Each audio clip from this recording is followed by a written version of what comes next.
नमस्कार।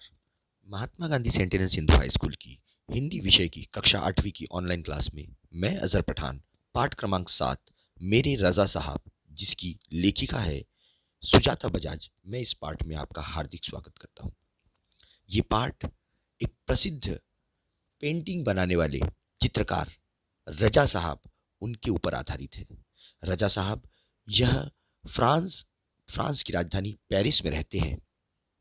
लेखिका बजाज को 23 जुलाई को सुबह सुबह एक सूचना मिली कि रजा साहब जो बहुत ही मशहूर पेंटर थे, अब वो इस दुनिया में नहीं रहे।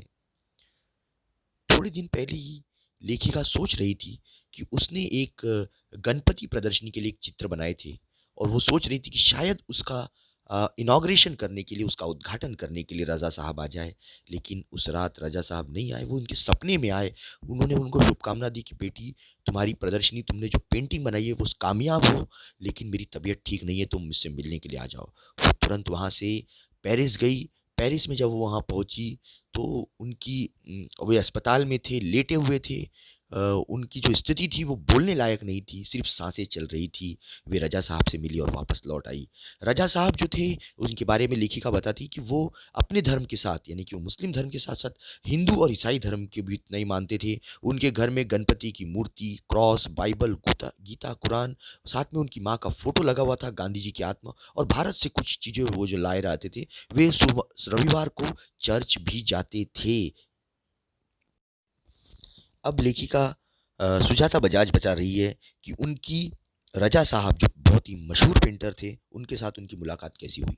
वे बताती है कि मुंबई में एक जगह है जिसका नाम है जहांगीर आर्ट गैलरी, जहां पर बड़े बड़े चित्रकार अपनी पेंटिंग लगाते हैं। एक दिन वे वहां पर प्रदर्शनी में गई थी। वहां पर उन्हें बताया गया कि आपको रजा साहब का इंटरव्यू लेना है। वे थोड़ी सी घबरा गई। मैंने रजा मतलब लेखिका कह रही कि मैंने रजा साहब के पास जाकर बात की और उनसे कहा कि रजा साहब, आपसे बात करनी है, मुझे आपका इंटरव्यू लेना है। अ, उन्होंने मुझे अपना इंटरव्यू दिया, बहुत सारी उन्होंने मुझसे बातें की, ऐसा लेखिका कहती है। उसके बाद रजा साहब ने बताया कि आप क्या काम करती हो? तो उसने कहा कि मैं भी कलाकार हूँ, मैं भी पेंटिंग बनाती हूँ। तो वे तुरंत खड़े हो गए और बोले, चलो मुझे तुम्हारा काम देखना है कि तुम कैसा काम करती हो।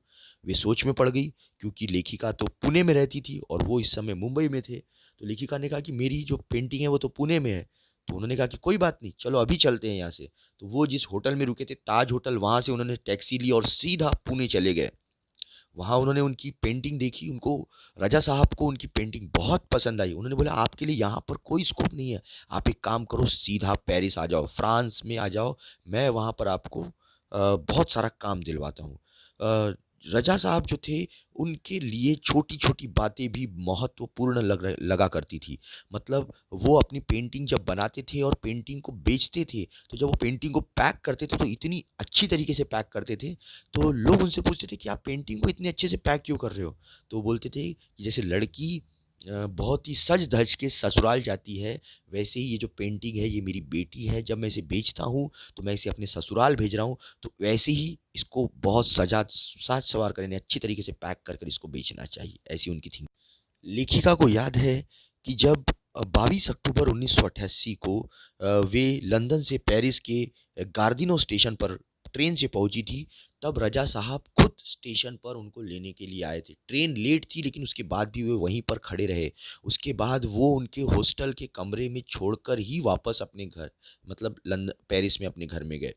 एक दिन जब वो बीमार हो गई तो रात 11 बजे रजा साहब आए, उनके लिए दवा लाए। वहाँ पर जनरली भारतीय खाना नहीं मिलता है, तो भारतीय रेस्टोरेंट से, इंडियन रेस्टोरेंट से उनके लिए खाना पैक करवा कर लाए।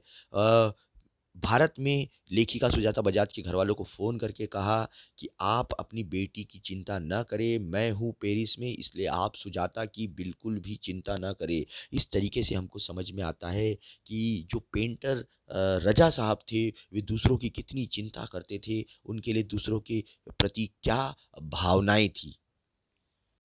अब लेखिका सुजाता बजाज बता रही है कि अब रज़ा साहब और लेखिका बहुत अच्छे दोस्त की तरह बन गए थे। जब भी वे कोई पेंटिंग बनाते, तो वो पहले एक-दूसरे को बताते। यानी सुजाता बजाज अगर कोई पेंटिंग बनाती, तो वो रज़ा साहब को बताती और रज़ा साहब अगर कोई पेंटिंग बनाते, तो वे सुजाता बजाज को वो पेंटिंग दिखाते। दोनों एक-दूसरे की ईमानदारी के साथ में एक-दूसरे की पेंटिंग की तारीफ़ करते, या तो कभी अगर उन्हें पेंटिंग नहीं पसंद आती, तो वे उसकी समालोचना करते। उन्होंने लंदन, पेरिस, न्यूयॉर्क कई जगहों पे साथ-साथ में अपनी पेंटिंग को प्रदर्शित किया, लेकिन कभी भी उनका कोई विवाद नहीं रहा। लेखिका कहती है कि हिंदी, उर्दू तो हमेशा से ही उनकी बहुत अच्छी रही है, पर वे फ्रेंच भी बहुत अच्छे से लिखते थे क्योंकि वो फ्रांस में रहते थे। कविताओं से भी उन्हें बहुत प्यार था, शेर, गज़ल और पुरानी हिंदी फ़िल्मों के गाने वो बड़े प्यार से सुनते थे।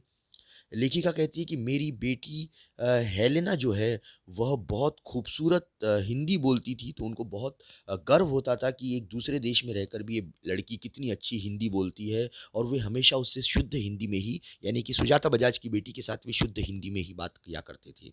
रज़ा साहब को खाने का भी बहुत शौक था।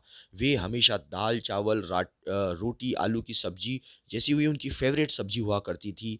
हफ़्ते में 1 बार लेखिका भी उनके लिए भारतीय शाकाहारी खाना बनाकर भेजती, और उनके जो फ्रांस के दोस्त थे, वे भी मिलकर वो खाना खाते, इंडियन खाना। और मतलब रज़ा साहब के कुछ पुराने फ्रांसीसी दोस्तों को जब उनके जाने की खबर मिली, तो जब वो वहाँ पे गई, तो उन्होंने देखा कि उनके फ्रांसीसी दोस्तों के घर में भी रज़ा साहब की कुछ तस्वीरें थी। अ, लेखिका कह रही है कि 2000 के बाद से वे कहते हैं कि अब हमारी भूमिका बदल गई है, अब तुम मेरी एंजल गार्डियन हो, यानी मैं तुम मेरी अब पालक हो। इस तरीके से ये पार्ट खत्म हुआ। धन्यवाद।